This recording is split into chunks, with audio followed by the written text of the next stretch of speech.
Visión País. Este programa es presentado por la Universidad Politécnica y Artística del Paraguay, UPAP. Transforma tus sueños en hechos con el auspicio de la Universidad Nacional de Pilar.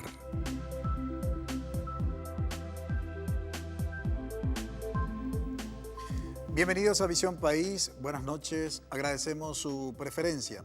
Hoy queremos hablar de una problemática que es cíclica en Paraguay y probablemente por ser cíclica terminamos acostumbrándonos. Por eso hoy titulamos en Visión País el tema de análisis: inundación, Estado y ciudadanía. ¿Por qué estos tres términos? En primer lugar, nos preguntamos si existe alguna responsabilidad del Estado respecto de la inundación. ¿Y cuál es esa responsabilidad respecto del relacionamiento entre el Estado y la ciudadanía? Decía acostumbramiento porque es un problema que se repite cada cierto tiempo y nos encontramos con el mismo escenario, con los mismos dilemas y nos preguntamos, ¿los organismos que fueron diseñados para atender y dar solución al drama de la inundación son ineficientes o en definitiva no están haciendo nada? ¿Hacen más o menos, reitero, o no hacen nada? Lo cierto y lo concreto es que miles de compatriotas sufren a causa de la inundación. Por eso, reitero, insisto, nos preguntamos, ¿existe responsabilidad del Estado? Hay que tener en cuenta que la inundación es una consecuencia de la inactividad del Estado. La inundación, en definitiva, es una cuestión que se puede prevenir. Es decir, si el Estado asumiera su responsabilidad y realmente tuviera la suficiente voluntad política, se hubiera solucionado hace tiempo. Ahora bien, dentro de la configuración del Estado, ¿qué institución es la principal responsable? Porque a veces focalizamos nuestra mirada solamente en la figura de los municipios. Sin embargo, los recursos económicos de los cuales disponen las municipalidades obviamente son totalmente insuficientes como para poder afrontar los desafíos que trae consigo las inundaciones. Este es el tema de análisis hoy en Visión País y que queremos hablar de un estudio muy interesante que estuvo liderando la Universidad Nacional de Pilar, precisamente en aquella ciudad capital del departamento de Ñeembucú, pero también el dilema justamente en Asunción, en la capital de la República del Paraguay. Nos acompañan hoy en Visión País el doctor Eber Villalba, decano de la Facultad de Ciencias, Tecnología y Artes de la Universidad Nacional de Pilar. Muy buenas noches, doctor Villalba, y gracias por haber aceptado la invitación. Buenas noches, doctor Francisco. Un saludo a los panelistas, al doctor David, Karina, Eduardo y a la teleaudiencia. Estamos aquí para compartir y dialogar sobre este tema que realmente nos preocupa a los pilarenses. También nos acompaña hoy en Visión País el abogado Víctor Hugo Julio. Él es director de Gestión de Riesgos de la Municipalidad de Asunción. Muy buenas noches, doctor, y gracias por haber aceptado la invitación. A ti, a todos los panelistas y a toda la audiencia de este programa. Muchas gracias por la invitación. Saludamos a nuestros panelistas. Bienvenido, Eduardo. Buenas noches, Francisco, a los compañeros del panel, a los invitados y a la teleaudiencia. Buenas noches, Karina. Buenas noches, Francisco, a los invitados, a los compañeros del panel. Bienvenido, David. Buenas noches, Francisco. Buenas noches a la teleaudiencia, a nuestros invitados especiales y a los colegas del panel. Lo que generalmente como ciudadanos solemos escuchar cuando determinadas zonas de nuestro país sufren la inundación es que declaran en emergencia la zona. Pasa un tiempo, finalmente todo, entre comillas, vuelve a la normalidad hasta una próxima inundación. Por eso decía, nos hemos acostumbrado a este dilema social. ¿Hay solución definitiva al problema de la inundación? De eso estaremos hablando durante el desarrollo de nuestro programa. Le invitamos que nos acompañe. Brevísima pausa.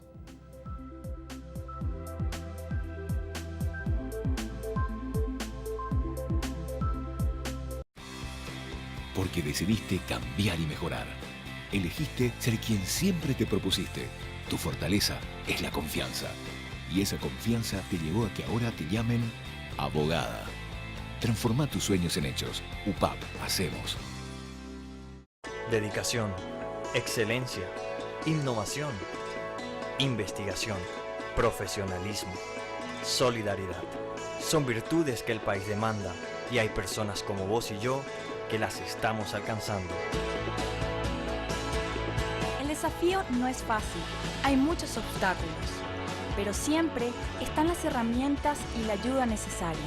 No estamos solos en esta carrera, tenemos la fuerza, la capacidad y el corazón.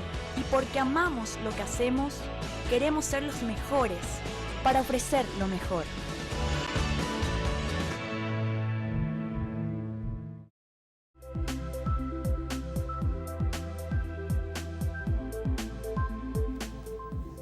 Nos preguntábamos en la introducción del programa si existe responsabilidad del Estado con el dilema de las inundaciones. También señalábamos que la Dirección de Meteorología, según el pronóstico que da por lo menos a mediano plazo para los próximos 2 o 3 meses, ese pronóstico no es tan alentador porque seguirán las lluvias, según dicen, digamos, los especialistas. Y esto, por supuesto, genera, aparte ya del dilema, ¿no?, de nuestros conciudadanos que se encuentran en la situación de desastre, porque no encuentro otro término, indigencia total, abandonados muchos a su suerte, habiendo perdido lo poco que tienen, otra vez un Estado ausente, un Estado que no planifica. Entonces la pregunta que nos hacemos, es, ¿cuándo se legitima el Estado? Y uno de los criterios de legitimación del Estado es justamente la responsabilidad que tiene con el ciudadano. Es decir, esta responsabilidad de proteger al ciudadano. Y sobre todo cuando miramos nosotros nuestro modelo de Estado, que es el Estado social de derecho, donde el Estado paraguayo tendría que, preferentemente, proteger a los ciudadanos que se encuentran en situación vulnerable. Lo cierto y lo concreto es que en la práctica esto, digamos, está muy lejos de lo que a nivel formal se ha establecido en nuestra Carta Magna. Ya para entrar en tema, decíamos el estudio interesante que lideró la Universidad Nacional de Pilar y que se titula Relevamiento de afectados en emergencia por inundación. ¿Cómo surge este estudio, doctor Eber Villalba? Bueno, la universidad forma parte del Comité de Emergencia Departamental, ¿verdad?, de Ñembucú, y ante la ausencia de datos sobre los afectados en la ciudad de Pilar, se nos encarga este trabajo junto con la 12ª región sanitaria, que tiene sus zonas, ¿verdad?, cada unidad de salud familiar tiene sus zonas de influencia, digamos, ¿verdad? El evento se produce el viernes 10, ¿verdad?, casi 400 milímetros de lluvia caída, y al domingo a la tarde... Perdón, esos 400 milímetros de agua en un solo día. En un solo día. Entonces, todo el sistema de desagüe colapsó, ¿verdad?, muchas viviendas bajo agua, y eso fue viernes. Sábado, domingo a la noche en la reunión del Comité de Emergencia no se tenían datos concretos o identificar a las familias que habían sido afectadas, ¿verdad? Estaban presentes funcionarios de la SEM, pero no tenían datos. O sea, si uno le preguntaba qué domicilio, qué familia, no tenían. Se estimó una cantidad, se solicitó ayuda alimenticia, la SEM, ¿verdad?, pero no se tenía identificada. Entonces, lideramos este trabajo junto con los funcionarios de la 12ª región, preparamos rápidamente un formulario web que corría a través de los celulares, acordamos sobre los mecanismos de relevamiento de datos de la planilla de EDAN, que es de la SEN, adiestramos a los voluntarios y el lunes a la mañana salimos a recabar los datos desde las 8 de la mañana a 10 horas. Ahí pudimos identificar 2.705 familias, que, aclaro, no es la totalidad, porque de acuerdo a la estimación y a la unidad de geoprocesamiento que tenemos de la universidad, cruzando con los datos de la ANDE, que tiene la referencia de los medidores, los domicilios con medidores, aproximadamente 5.500 casas quedaban bajo agua con ese evento climático del 10 de mayo. ¿verdad? Esos son los datos que pudimos recoger. Y la ayuda, la primera ayuda de la CEN llega recién a Pilar después de una cantidad de confusiones que decían que el camión ya salió, que está por llegar, que está a 30 kilómetros. Se le convocó a la ciudadanía a las 16 horas en 4 puntos de la ciudad. Había como 4.000 personas en diferentes puntos. La ayuda recién llegó a las 8 de la noche del martes, ¿verdad? Y ya no había condiciones de seguir relevando el día siguiente porque la ansiedad, la gente perdió todas sus pertenencias. Hay familias que salieron con lo que tenían puesto, salían con sus hijos, con lo que tenían puesto, y muchas de ellas estaban incluso en las aulas de la Universidad Nacional de Pilar, que sirvió de albergue. Incluso hoy sigue existiendo familias que están en las aulas de la UNP, que es utilizada como albergue durante ese tiempo. ¿verdad? La inundación de Pilar en ese momento era por lluvia y que afectó a casi la mitad de la ciudad, digamos, ¿verdad? Porque colapsó los sistemas de desagüe. En una próxima intervención suya, doctor Villalba, entraremos en los detalles del estudio porque hay, digamos, resultados muy interesantes sobre todo para considerar para una planificación. Doctor Víctor Hugo Julio, ¿cómo viene trabajando la Municipalidad de Asunción, sobre todo con una cuestión que es, sin lugar a dudas, cíclica, como vengo enfatizando? ¿Cuántos barrios, puntualmente, cuántos barrios ribereños son vulnerables a la inundación? Estoy hablando, obviamente, del distrito de Asunción. Toda la zona de ribereña, sí, tenemos casi 25 barrios afectados, ¿verdad? Tenemos actualmente 14.802 familias desplazadas, en todo tipo de situaciones, ¿verdad? Tenemos 131 albergues transitorios, ¿verdad? Y un trabajo enorme que estamos haciendo con nuestro equipo operativo, ¿verdad? Situación difícil, más con este tiempo, ¿verdad? Que tenemos que seguir evacuando gente, familias, y no es fácil la situación, ¿verdad? Ahora, hubo una cuestión que generó bastante confusión entre, digamos, declaraciones de autoridades de la Secretaría de Emergencia Nacional y autoridades de la Municipalidad de Asunción. ¿Por qué se dio esa confusión, doctor? Tenemos que ser sinceros, acá en Paraguay es difícil coordinar las tareas. Hay que asumir, siempre es nuestro problema eso. Por algún motivo, ¿verdad? Por unas cuestiones también que no viene la cuestión, pero justamente por eso estamos nosotros también planteando la posibilidad de que haya una ley realmente de defensa civil, cosa que no hay, y que sea una cuestión ya en equipo y que se active todas las organizaciones sociales, civiles, como bomberos, Fuerzas Armadas. No esperar primero que estamos en situación prácticamente de catástrofe, de desastre, y después activar y empezar a pedir socorro, ¿verdad? O sea que realmente eso es la preocupación, y más todavía también que no hay planificación. Y yo totalmente de acuerdo que la responsabilidad del Estado, y de mucho tiempo, doctor. O sea que si esto se hacía si a lo mejor el señor Guasmochi le da los rubros a BUR, cuando eso había 4.000 familias en la ribera. Hubo un problema BUR con Guasmochi, y vino Riera con Nicanor. O sea, lamentablemente eso es la realidad. Así como su programa tiene hay una visión país, lamentablemente. Y trabajamos, hacemos lo que podemos, de acuerdo a nuestra posibilidad de la limitación económica. Pero son personas humanas con situación de extrema pobreza. Difícil el día a día en los refugios, doctor. Y todo lo que, como usted dijo, lo poco o nada que tiene, pierden todo en cada inundación. Y son repetitivos, reiterativos. Quiero recurrir a la historia, porque muchos dicen, lo que pasa es que esto es imposible y es una cuestión propia de esta época, porque, digamos, por el dilema del cambio climático tenemos este tipo de inundaciones. Y quiero recurrir aquí al perfil justamente de mis panelistas, la pregunta sobre todo a David.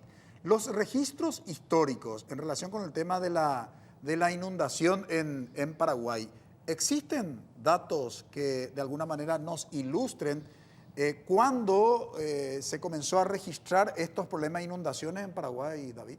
Sí, desde luego en los archivos existe una gran cantidad de información acerca de inundaciones, tanto en la zona de Ñembucú como hoy estamos hablando, desde la época colonial, y también lo mismo en Asunción, donde ya en la época colonial también se habla del desborde de los arroyos por las lluvias. En ese momento inclusive la ciudad no tenía ni siquiera el trazado que tiene hoy.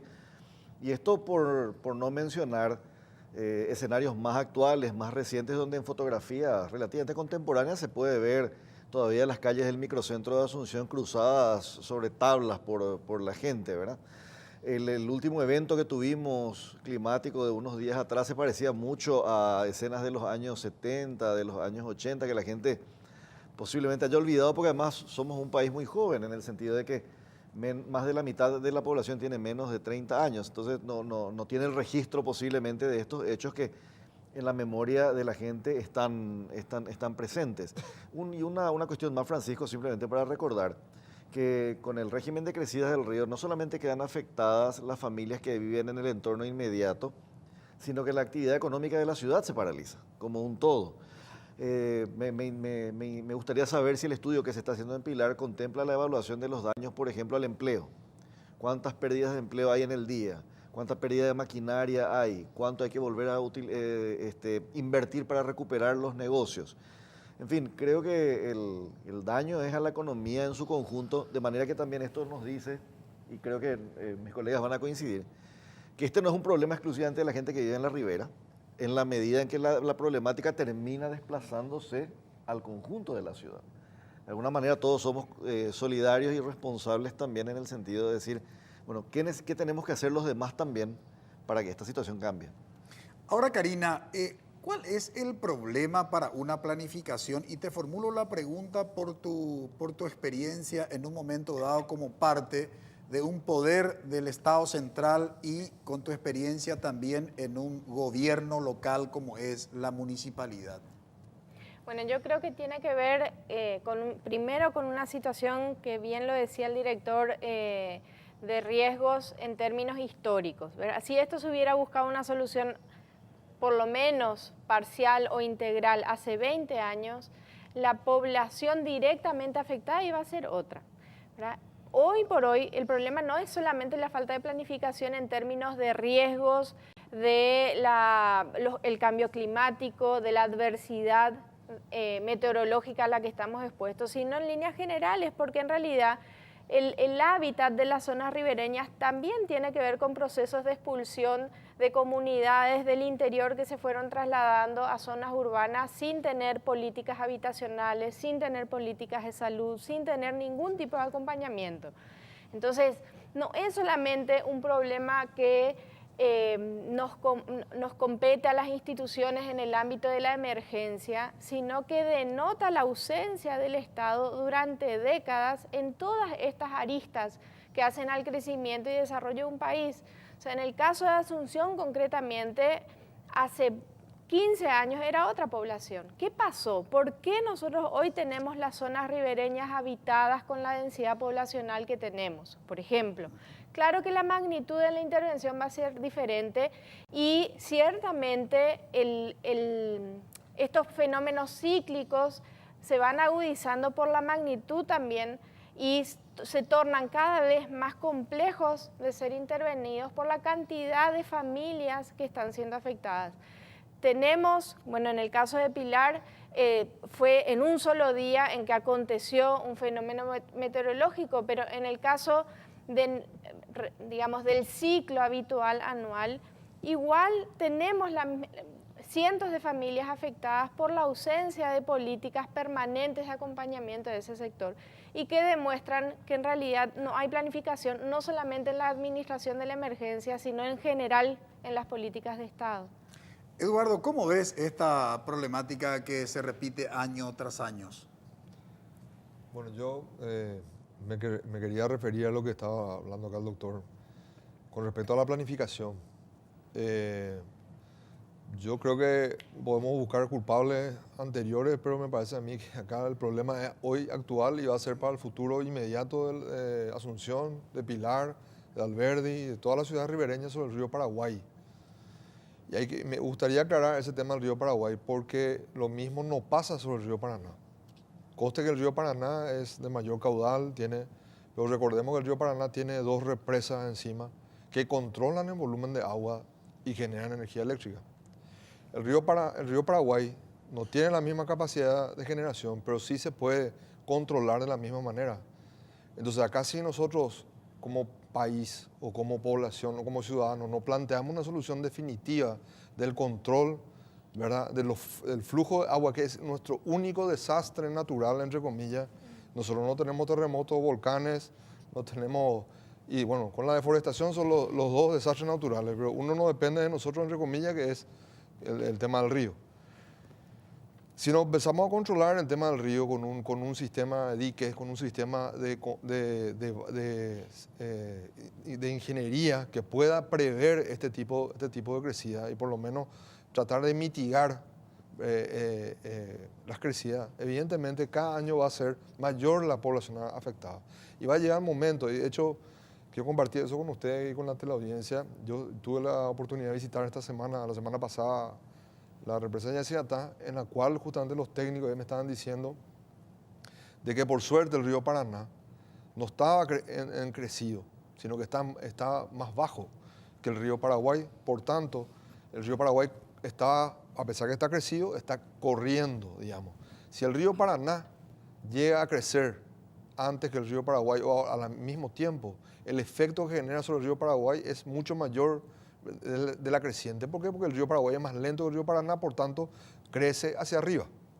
Por tanto, la ciudad como Pilar, como Alberdi y cualquier otra zona ribereña, y Asunción mismo, va a estar mucho más afectado. Entonces, acá es una cuestión no solamente de política, no solamente de retórica. Acá hay que hacer una planificación y un proyecto de ingeniería que pueda controlar el flujo del río Paraguay. Nuestra capital está sobre el río Paraguay. Ciudades como Pilar, que es capital de departamento también. Tenemos otras zonas ribereñas. Tenemos emprendimientos industriales sobre el río Paraguay. Es nuestra principal vía de navegación. No puede ser que nosotros hoy no podamos controlar ese río con la tecnología que tenemos, y lo tenemos demostrado sobre el río Paraná. La necesidad de la planificación a nivel de Estado y, por supuesto, la necesidad también de formar recursos humanos que puedan desempeñar su función en el contexto de la gestión gubernamental no es un dato menor.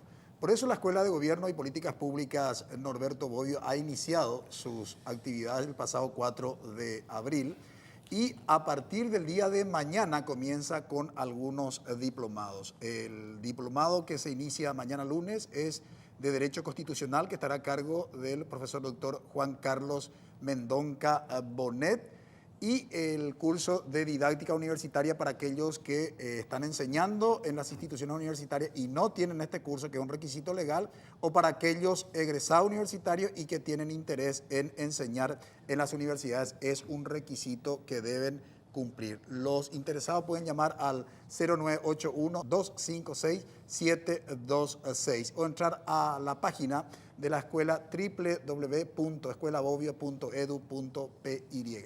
Tenemos que ir a una brevísima pausa. A la vuelta, justamente vamos a continuar con los resultados del estudio hecho por la Universidad Nacional de Pilar respecto de lo que genera esta inundación en esa capital departamental del país y el trabajo que viene haciendo la Municipalidad de Asunción en la capital. Brevísima pausa.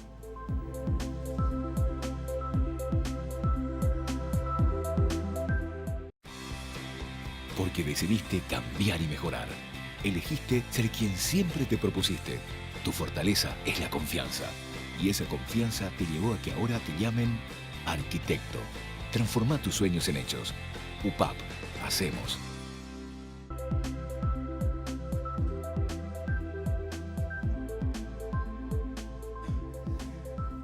Es una cuestión que no terminamos de comprender, la falta de planificación por parte del Estado en distintas áreas. En este caso particular, hoy de lo que nos ocupamos en Visión País tiene que ver con la inundación, pero tanto nos cuesta planificar en este país, prevenir cuestiones que obviamente con antelación se tienen que sentar los actores decisores, ¿no?, para que justamente miles de compatriotas no estén pasando por la situación que atraviesan en estos momentos. Perdieron sus casas, sus pertenencias, se viene el frío, continúa la lluvia. ¡Uf! ¡Qué terrible situación! ¡Qué terrible situación! Donde hay más manifestaciones de caridad de algunos ciudadanos que responsabilidad directa, que atención inmediata de los organismos del Estado. En ese contexto queremos justamente preguntarle al doctor Eber Villalba, ¿qué podrías compartir con nuestra audiencia, doctor Villalba, de los aspectos más importantes del estudio que hizo la Universidad Nacional de Pilar y que deben ser considerados en una planificación futura? Sí, si me permitís un segundo a lo que decía Eduardo, de que el control del agua se hace en el río Paraná. Sí, aguas arriba a la represa. Sí. Como soy del Comité de Emergencia Departamental, me van a decir, ¿cómo no le aclaraste que en Cerrito nos inundamos siempre? En Mayo Martínez y Tacorá nos inundamos siempre, ¿verdad? Y en Bucú es zona de influencia de la represa, pero no es atendida, ¿verdad? Entonces, una aclaración que aguas abajo de la represa siempre recibimos las consecuencias de la subida de las aguas del río Paraná, ¿verdad? Francisco, ¿puedo aclarar? Sí, cómo no, claro que sí, es importante. Ahí es importante saber, o sea, yo creo que el doctor Dana debe saber que ahí falta Itatí y Tacorá, sí, ¿verdad? Que es el embalse que va a controlar el río aguas abajo para evitar las inundaciones en Cerrito y en la zona baja de Ñembucú, y Esvás. En ese proyecto va a liberar territorio, ¿verdad? de agua, o sea, sí, lo cual en teoría tendría que generar, por ejemplo, nuevos puestos para la agricultura, para el arroz, para ese tipo. Va a haber un control, digamos, del recurso agua, cosa que hoy falta porque falta terminar el proyecto de Ensenada. Así mismo. Importante estas acotaciones, sin lugar a dudas. Sí. Y en cuanto al informe, este es el informe que se produjo rápidamente, ¿verdad? Y recoge los datos de 2.705 familias, ¿verdad? Y en esas 2.705 familias encontramos niños menores de 5 años, más de 1.000. O sea, 1.000 niños menores de 5 años que fueron afectados directos. Más de 500 adultos mayores de 60 años, ¿verdad? Que son la población vulnerable, ¿verdad? Por eso decíamos que cuando hacíamos el relevamiento y le hablábamos con la familia, esto no era un salir a anotar a quién está necesitando un kit de víveres, porque es lo primero que te ofrecen en las famosas asistencias, ¿verdad? Sino un relevamiento de la situación de la familia para que en base a estos datos los decisores del organismo del Estado puedan tomar decisiones, gestionar las ayudas, incluso la cuestión de niños, ¿verdad? Estuvieron presentes la gente de UNICEF, ¿verdad? En el terreno, ¿verdad? Puede servir de base para hacer proyectos internacionales, asistencia a esa población vulnerable, ¿verdad? Otra cuestión así que a los pilarenses nos chocó bastante fue las opiniones del ministro de la CEN cuando decía de que, bueno, en Pilar funcionan los supermercados, decía, y este estudio nos revela de que el 76% de esas familias afectadas fueron afectados en sus medios de vida, ¿verdad? Entonces, pueden estar abiertos los supermercados, las despensas, pero si no tiene cómo ir a comprar, difícilmente, la gente estaba ya pasando hambre, ¿verdad? Entonces, encontrábamos casos, por ejemplo, de personas que se dedicaban a la albañilería, ¿verdad? Un alto porcentaje, vendedoras de yuyos, ¿verdad? Que te decían, bueno, yo no sé de dónde ir a sacar los yuyos para venir a vender los remedios para los bebés y las zonas están todas inundadas, ¿verdad? Entonces, teníamos carpinterías, talleres de chapa y pintura, y ya con la situación económica delicada que estábamos atravesando, ¿verdad? Un 10% ya personas que fueron afectadas y que en ese momento estaban sin trabajo, ¿verdad? Entonces, son afectaciones así muy... que este informe revela y le sirve a los gestores públicos para adoptar unas políticas públicas, porque esto no es ahora. Uno puede, en este momento, la zona que fue afectada por lluvia, ahora están sin agua, ¿verdad? Pero está la amenaza del río, que hasta ahora sigue creciendo, ¿verdad? Y hay personas evacuadas. Entonces hay una postergación, hablábamos de gobierno de la era democrática. Yo, en este informe, nos vamos un poco más allá, porque Pilar quedó bajo agua en el 83 por crecida del río. Y en el 89 viene la democracia, creíamos que íbamos a tener que Pilar iba a ser una causa nacional y íbamos a tener la defensa costera más moderna porque decíamos, bueno, se levantó esa barrera que tenía Pilar porque en la época del dictador Pilar era postergada porque era considerada una ciudad rebelde. Por eso no teníamos, y ahí me puede ayudar solamente el compañero historiador, no teníamos la ruta cuarta, porque justamente Pilar era considerada una zona de rebelde, entonces era postergada, ¿verdad? Bueno, eso no ocurrió, hasta ahora tenemos defensa costera deficitaria, los sistemas de desagüe no se mantienen, ¿verdad? Entonces los muros no se hacen mantenimiento, entonces son las debilidades que tenemos en la ciudad, ¿verdad? Ahora, el riesgo, doctor Villalba, de que el nivel del río sobrepase digamos, esa defensa que hoy se tiene, ¿a cuántos centímetros? Sí, nosotros a los 9 metros entramos en alerta roja, ¿verdad? Nosotros estamos ahora a 20 centímetros, un poco más de entrar en alerta roja. Y en el 83, en 10 metros, 5 llegó el nivel y nosotros hasta ahí, pero como les digo, o sea, los muros están sin mantenimiento y si ahora lo que nos está dando esperanza es que no está lloviendo en Pilar, ¿verdad? Si llueve en Pilar y el agua sigue subiendo también del río, ¿verdad? No queremos imaginar lo que puede pasar, ¿verdad? Doctor Víctor Hugo Julio, ¿cómo viene trabajando la municipalidad para atender a los conciudadanos en esta situación de precariedad en la que se encuentran al abandonar sus casas que hoy están literalmente bajo agua? Y hacemos el máximo esfuerzo con las limitaciones presupuestarias, ¿verdad? También en ese sentido, en el operativo nos ayuda al hacerlo. O sea, uno ni se imagina lo que pasa ahí. Muchas veces la gente no opina sin conocer la realidad, ¿verdad? Ahí tenemos más casi 15.000 niños en los albergues, gente de tercera edad, adultos que con toda la enfermedad que implica eso de base, tenemos algunas embarazadas, hacinamiento, problemas respiratorios, o sea que, y nosotros hacemos el esfuerzo posible de evacuar, reubicar, tenemos problemas ya en el espacio. Yo entiendo, como dijo el doctor Eduardo, ¿verdad? Pero son también, hay que entender la dinámica de ellos, de cada gente. Ellos no se quieren trasladar lejos de su hogar, porque no es porque la casa esté inundada, no sea objeto de inseguridad, lamentablemente. Entonces, de repente ellos no quieren y el espacio es cada vez más limitado, más familias afectadas y cada vez menos espacio tenemos. Entonces, es una situación difícil, hay que ampliarle su agua potable, también la relación entre el Estado no es rápida, entonces nosotros nos ingeniamos con electricista, con plomero, hay que hacerle su bañadera, los baños químicos también, nos reunimos los estándares necesarios que nos piden, pero ¿qué vamos a hacer? ¿Verdad? Eso es lo que tenemos y tenemos que tratar de mitigar la situación del terreno. Tenemos 30 toneladas de basura a diario, tenemos recicladores y el daño económico es tremendo. En los bañados están la chanchería, están los recicladores, están la calería, o sea, no solamente tenerlo ahí, darle, como dijo, darle vivir y punto, ¿verdad? O sea, también está inundado su escuela, hay que armar aulas móviles, o sea, es una situación difícil y muy compleja, ¿verdad? Sin lugar a dudas, el problema de la inundación genera todo un dilema social, sobre todo lo que tiene que ver con los servicios básicos, ¿no? Educación, salud, alimentación, ¿verdad? Y peor todavía, que se da en una época precisamente del invierno, teniendo en cuenta que, digamos, cuando se trasladan de su casa, que ya está en una situación precaria, más precaria aún cuando van a lugares que se destinan como albergues o zonas donde eventualmente pueden instalarse y que solemos ver aquí en Asunción, que son de material terciado, ¿no?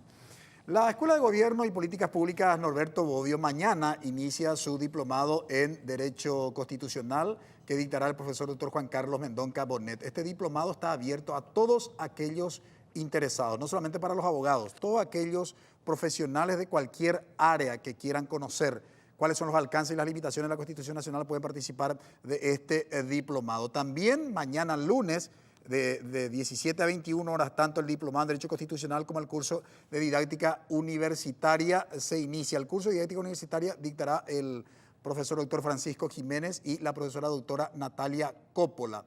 La doctora Coppola es docente de la Universidad de Buenos Aires. El miércoles se inicia el diplomado en Historia de la Educación Paraguaya, que estará a cargo del licenciado David Velázquez Seifert, el reconocido historiador de nuestro medio. Y también el miércoles se inicia el diplomado en Política Educativa y Legislación de la Educación Superior, que estará a cargo del profesor Dr. Juan Carlos Mendón Cabonet y el profesor Dr. Francisco Jiménez. Y el miércoles 10, el diplomado en Estimulación Oportuna desde el enfoque de las neurociencias, que estará a cargo de la profesora magíster María Asunción Cabral. Los interesados pueden llamar al 0981-256-726 o enviar algún mensaje o directamente ingresar a la página www.escuelabobio.edu.py. Bien, hay bastantes elementos que los invitados están poniendo en perspectiva, ¿no? Pero ¿qué es lo que realmente es el problema de fondo? Hago esta pregunta genérica, digamos, para los panelistas. ¿Por dónde pasa? ¿Es problema de voluntad política? ¿Es desconocimiento de los que hoy están ocupando el cargo para dar respuesta? ¿O hay alguna otra cuestión que podríamos agregar para buscar una solución definitiva al dilema de la inundación? Lo que creo, Francisco, es que tenemos que empezar a cambiar el concepto que estamos utilizando, introduzco un matiz en lo que decía hace rato Eduardo. Este no es un evento, esto es cíclico, no es un evento. Esto no ocurre hoy y de manera imprevista, ya sabemos que va a ocurrir. Entonces, un evento, la población es vulnerable y la capacidad de respuesta es prácticamente nula. O sea, el desastre no tiene su origen en la crecida del río. El desastre tiene su origen en la incapacidad del Estado por resolver estos dos problemas. Capacidad de gestionar la situación y proteger a la población o sacarla del estado de vulnerabilidad en que se encuentra. Porque para que, digamos, hablemos de un desastre, tendría que tener un componente de un evento, tendría que tener un componente de imprevisión, pero ya sabemos que esto va a ocurrir. Lo sorprendente es que a pesar de que sabemos que va a ocurrir permanentemente, volvemos sobre lo mismo y esto no podemos decir, no es como un terremoto o la erupción de un volcán. Ya sabemos cuál es el ritmo del río, hace siglos sabemos cómo el río es. Entonces, creo que aquí el acento está puesto no tanto en la idea del río, sino en esta cuestión de las políticas públicas y de la situación de vulnerabilidad en la que se encuentra la población. Ahora que dijo el doctor Eber, no solo la ribereña, porque al afectarse los medios de vida, la afectación de los medios de vida se traslada al conjunto de la ciudad. Puede ser que, como se dijo, los supermercados estén abiertos, pero la realidad es que nadie compra y el supermercado en algún momento va a empezar a despedir gente porque no recauda. Entonces me parece que ya la situación empieza a dejar de ser una cuestión de pensar solo sobre el río y empezar a decir, bueno, no puede ser que en siglos no podamos resolver esta situación. Karina. Bueno, sí, a mí me parece, me gustaría diferenciar, sí, los eventos, ¿verdad? Porque por lo menos, bueno, manejo algo de información de lo que sucedió en el caso de Asunción. Realmente el periodo cíclico efectivamente es esperado. Ahora aconteció un evento que no estaba dentro de lo previsible o el ciclo habitual al que nos tiene acostumbrado el río. Es importante también aclarar eso, aunque eso no justifica la falta de previsión en una política de defensa civil, en una política de gestión que dispare los mecanismos o los protocolos frente a la emergencia, ¿verdad? O sea, nosotros estamos respondiendo hoy como si fuera cíclica, porque no tenemos una estructura que responda en una adversidad como la que estamos viviendo hoy por hoy. Ahora, yo rescato, y me parece que hacia allí podríamos nosotros repensarnos como país en términos de una política más integral de protección y de gestión de los riesgos, que tiene que ver con el rol de la academia. El rol de la academia, de las organizaciones civiles, que puedan entrar a hacer estos relevamientos que orienten las políticas públicas. El problema es que no siempre esos diagnósticos efectivamente son usados para tomar decisiones. Entonces, ¿cómo hacer para presionar que estos insumos nos sirvan a nosotros para direccionar recursos, para direccionar una política de Estado, para tomar decisiones definitivas o cuanto menos para consolidar el mecanismo y el protocolo de intervención? Allí es donde yo creo que esa falta de institucionalidad que venimos hablando desde hace un par de programas pesa y mucho, ¿verdad? porque finalmente la declaración de la emergencia se hace a instancias parlamentarias, no es el propio Estado el que dice, señores, esto amerita una declaración. Otra vez estamos frente a la debilidad de las instituciones que actúan como que maquillando una situación sin solucionar íntegramente. Eduardo. Sí, yo insisto con el tema de la planificación, porque me parece a mí que es la herramienta que nos falta usar acá para poder empezar a tratar de controlar esto que es parte de la naturaleza y es parte del ciclo del río, así como estaba diciendo David. Y acá lo que creo que hay que empezar a pensar es en empezar también a utilizar la tecnología. Nosotros deberíamos tener medidores de caudal, medidores de altura ya ubicados más arriba del río Paraguay, de forma que también pueda emitir alertas a los ciudadanos que están en zona de vulnerabilidad. Y si vamos a seguir, o sea, sin la inacción, en el caso, por ejemplo, de Pilar y Asunción, que dependen, por ejemplo, un proyecto como el que yo hablaba, de poner una barrera al río, controlar el río, son proyectos nacionales grandes, de gran envergadura, de mucha planificación y probablemente años de construcción.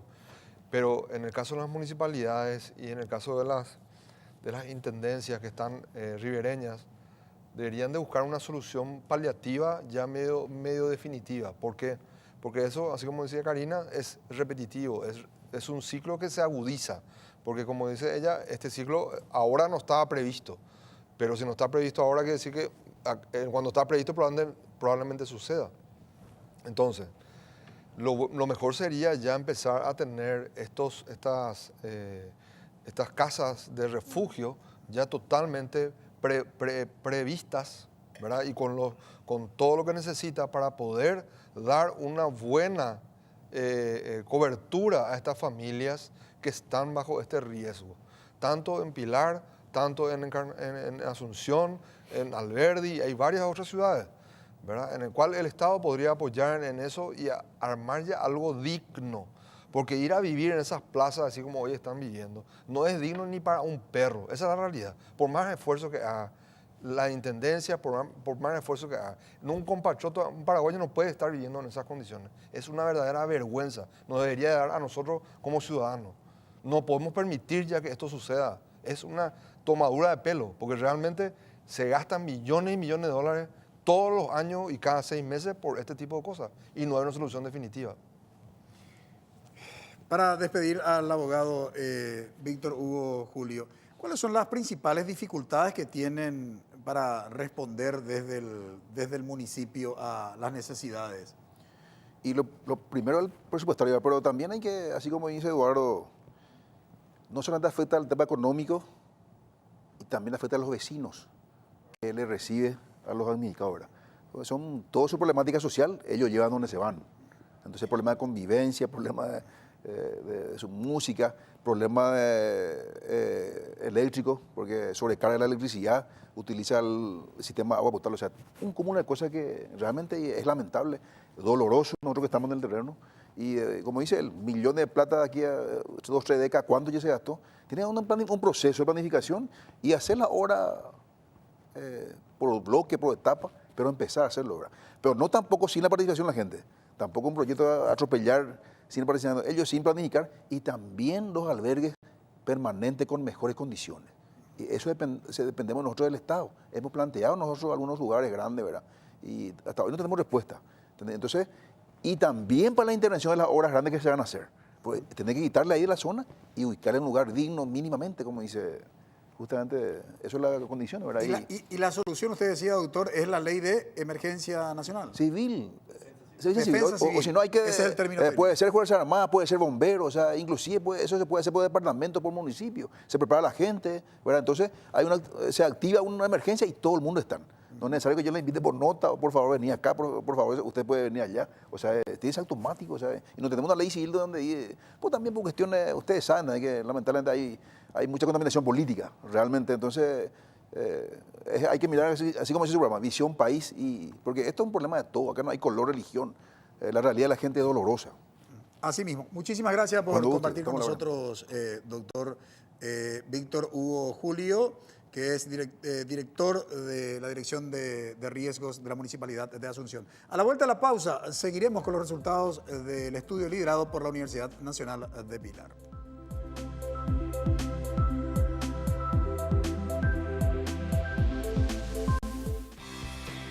Porque decidiste cambiar y mejorar.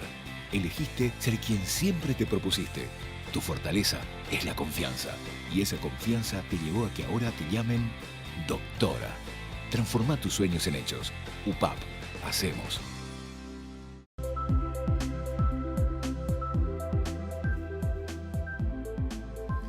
Es tan importante realizar estudios de carácter científico para poder buscar algún tipo de solución. Por eso destacamos el trabajo realizado por la Universidad Nacional de Pilar, sobre todo coordinado por la Universidad Nacional de Pilar. Las universidades se legitiman en tanto y en cuanto responden justamente a las necesidades de su territorio. En ese sentido, tiene un valor significativo muy importante los resultados de este estudio. En este bloque se suma como invitado el ingeniero Carlos Mora, investigador de la Universidad Nacional de Pilar. Muy buenas noches, ingeniero, y gracias por haber aceptado la invitación. Muchas gracias. Buenas noches, doctor Francisco. Un placer. Un saludo a los panelistas, y al doctor Eber y a la audiencia. Bien, queremos justamente preguntar al ingeniero Carlos Mora respecto de algunos estudios que me parece a mí son de trascendental importancia para poder entender justamente lo que está aconteciendo en estos últimos tiempos en la ciudad de Pilar. ¿Por qué, digamos, se inunda de la manera que se inunda la ciudad de Pilar? Y toda la problemática en el departamento de Ñembucú, porque no es solamente Pilar. Generalmente solo 2 distritos son los más nombrados del departamento de Ñembucú. Aparte de Pilar, Alberdi. Pero no son los únicos, digamos, no son los únicos distritos. Todo el departamento de Ñembucú, digamos, atraviesa esta problemática que estamos analizando hoy en Visión País. Ahora, tenemos una placa que tiene que ver con las precipitaciones. Ahí ustedes tienen en su pantalla. ¿Qué estamos viendo en la pantalla, ingeniero Mora? Sí, es un mapa de lo que es Ñembucú y la distribución de la precipitación entre el 2014 y el 2018. Básicamente lo que tenemos es una concentración mayor en ciertas zonas de Ñembucú que en otras, o sea que variaciones que van desde 2.200 milímetros, la zona más roja, hasta unos 1.800 milímetros más o menos que se dio en ese periodo. ¿Qué es lo que pasa? Se visualiza mucho lo que es el efecto de la inundación debido al río, pero también es importante visualizar lo que es la inundación más allá del sector urbano, sino también el sector rural, en el cual vemos también cómo afecta al sector urbano. O sea, el agua cae en un determinado lugar y por la misma cuenca va desembocando hacia lo que es, en este caso hacia Pilar, y también tenemos lo que es la creciente que viene desde cuencas más altas, justamente, y va afectando también a todo lo que es la zona urbana de lo que es de Pilar. Y la inundación que se va generando en todo lo que es el departamento, que hay que ir justamente cuantificando cuánto es el efecto de eso. Si tenemos una población de 538.000 cabezas de ganado aproximadamente, según lo que dice NACSA, o sea, ¿qué cantidad de cabezas de ganado van a haberse afectado en ese sentido? Una población bastante grande, contra las 13 millones aproximadamente que tiene el país, estamos hablando de un porcentaje muy elevado de animales en riesgo, y en los cuales también una gran cantidad pertenece a pequeños productores, a población muy vulnerable de por sí. Ahora, tenemos también otra placa que tiene que ver con la temperatura del día 14 de mayo. ¿Por qué es importante esta placa, ingeniero? Justamente acá, con esto visualizamos cómo la inundación va afectando y cómo afecta al sector productivo. La zona celeste es donde la temperatura bajó muchísimo más. Bajó mucho más la temperatura, y eso en qué manera repercute. Eso repercute básicamente en lo que es el estado de bienestar de los animales, del ganado vacuno de la zona, que está siendo afectado. También disminuye lo que es la producción de pastos en sí, y eso afecta a todo lo que es la producción ganadera, y con ella afectando lo que es la economía rural, la economía regional del lugar. Ahora, tenemos 2 placas que tienen que ver con la imagen satelital de la ciudad de Pilar. ahí tenemos, esta es del año 2016. Sí, así mismo, es 2016 en una temporada normal, diríamos, que donde no había tantas lluvias. Y bueno, en esto uno puede ver justamente cómo se distribuye. La zona más azul vendría a ser las zonas con agua. Se fue el río Paraguay, que es y el arroyo Ñeembucú, ahí donde estamos, donde se encuentra la ciudad de Pilar. Y alrededor uno va viendo diferentes coloraciones. Coloraciones donde más oscura significa, donde más azul y más oscuro significa mayor profundidad del agua. Esto fue una imagen, o sea, y uno puede, superponiendo las imágenes, uno comienza a visualizar justamente la envergadura, la dimensión de lo que está pasando hoy día.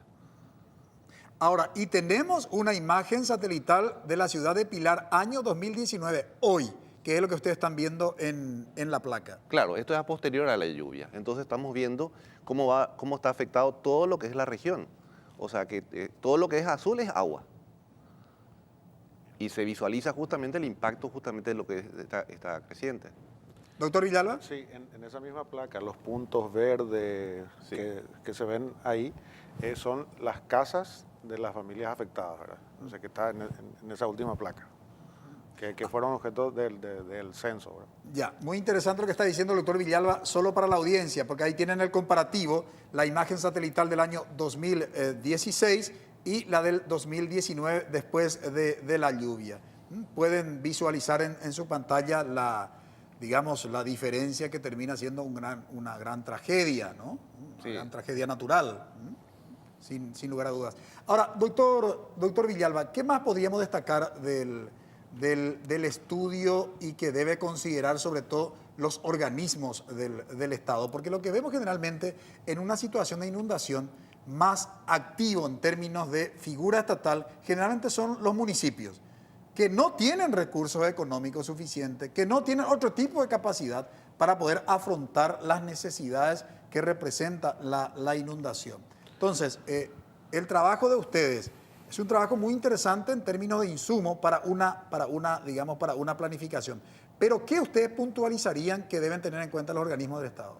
Bueno, otro dato que también surgió en el relevamiento, y me olvidé no comenté en el otro bloque, es de que el 48% de las familias no contaban con agua potable. Un dato no menor, es un porcentaje muy alto, ¿verdad? Y sabemos que alrededor del agua potable, ¿verdad? O sea, contar con agua potable es indispensable, ¿verdad? Entonces, algo grave que tenemos, ¿verdad? Ya no contaban antes, ¿verdad? Ya no contaban en ese momento. Entonces, la cobertura de SAT o del servicio de agua potable en esa zona, ¿verdad? Es deficiente, ¿verdad? Sí, con el ANDE, ¿verdad? Que tiene un porcentaje bastante elevado, ¿verdad? En cuanto a qué acciones tomar, ¿verdad? Como decían los panelistas, ¿verdad? O sea, esto es cíclico, hay que prever, hay que planificar. Decían en el comité de emergencia el gobernador, y nosotros somos gestores, pero decían usaban el término desde la gestión ante la CEN, ¿verdad? Uno tiene que gestionar con tiempo, planificar, prever, activar los comités de emergencia, los protocolos incluso de evacuación.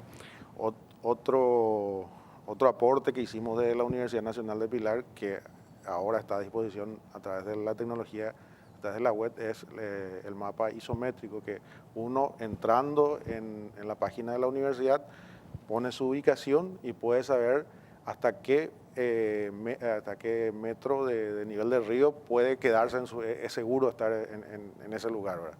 Eso nosotros pusimos toda a disposición de la ciudadanía, ¿verdad? Por otro lado, el rector también nos estaba hablando de buscar la manera, lo que decía también el doctor David, es buscar cuantificar o ver, porque el daño económico queda, y recuperarse de esto va a llevar mínimo 3 a 5 años, ¿verdad? Hablaba acá el ingeniero, ¿verdad? El tema de la pérdida. En Ñeembucú los cultivos se perdieron totalmente, pero totalmente, o sea, todo se perdió, cultivo. Y el tema de ganadería, el tema de ganadería, desmamante, me va a corregir Carlos, ¿verdad? Desmamante que se estaba vendiendo a 1.800.000, hoy día se van y te sacan con 1.200.000 con suerte, ¿verdad? Porque también los intermediarios se aprovechan, ¿verdad? Y uno tiene que terminar vendiendo porque los ganados ya están con hambre, no hay piso, no hay abrigo para... Entonces el daño económico es terrible, ¿verdad? Entonces, y el circulante, ¿verdad? La falta del circulante. Bien, se me fue el tiempo, lastimosamente David, 5 segundos. Sí, no, solamente para reiterar que ni siquiera los sistemas financieros están preparados para esta contingencia. Ya esto que está narrando es la prueba elocuente de que no hay ni siquiera mecanismos apropiados para la recuperación de la economía después de un suceso como este. Bien, lastimosamente se me fue el tiempo, pero creo que hay elementos importantísimos para la planificación estatal y que de una vez por todas el Estado asuma su principal responsabilidad. Muchísimas gracias, ingeniero Carlos Mora, por colaborar con nosotros. Muchas gracias, doctor Eber Villalba. Muchas gracias a ustedes por la oportunidad. Bien, agradecemos también a los panelistas. Gracias, Eduardo. Gracias, Karina. Gracias, David. Brevísima pausa. A la vuelta presentamos nuestra conclusión.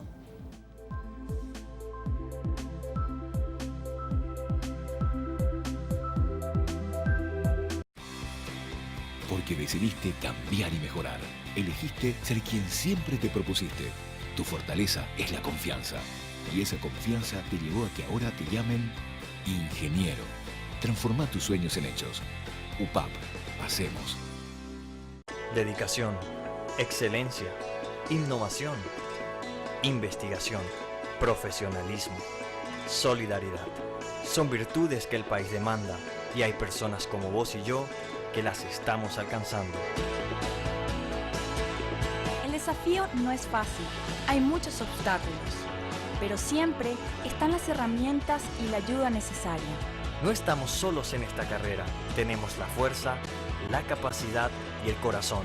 Y porque amamos lo que hacemos, queremos ser los mejores para ofrecer lo mejor.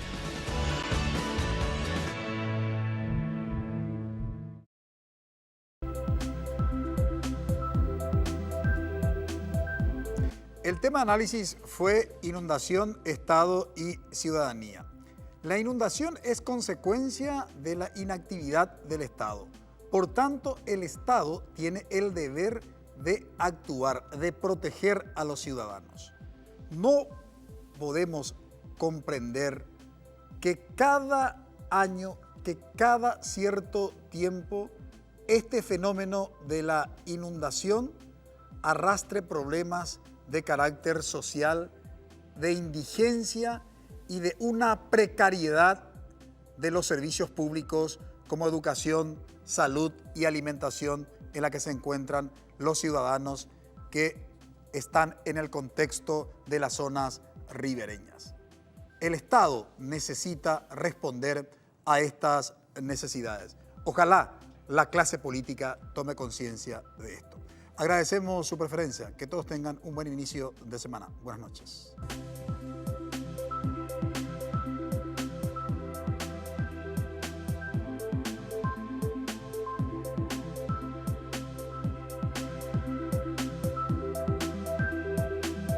Visión País.